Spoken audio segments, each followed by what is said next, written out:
It's being called a landmark diplomatic deal between Russia and the U.S.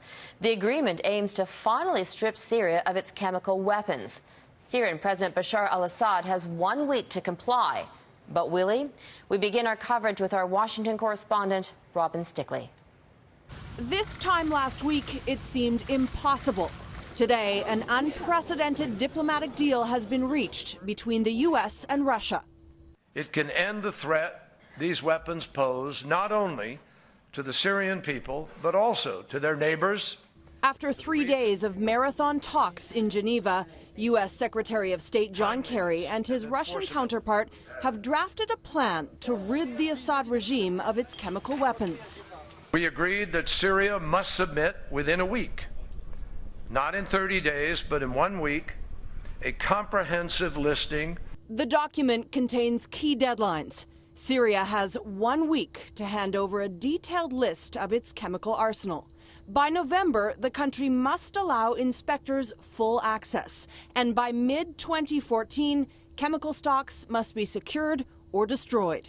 But the question, what happens if Assad doesn't comply, hasn't been answered. I'm a realistic optimist when it comes to this chemical disarmament. In an active war zone, locating and destroying Syria's poison gas won't be easy.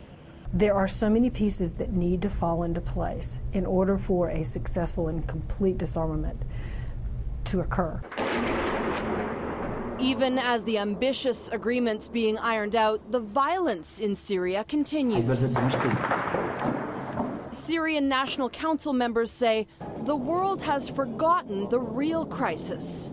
Our problem, not chemical weapons or such like that. Our problem, we are struggling for our freedom and for our future. Heavyweight Republicans feel the deal has no teeth, saying without a UN Security Council resolution which threatens the use of force, this framework agreement is meaningless. But President Obama maintains military force is still on the table. And if diplomacy fails, the United States and the international community must remain prepared to act. Now, as the countdown begins to the first deadline, there can be no games, no room for avoidance. A plan that hinges entirely on President Assad's cooperation and so far does not have it.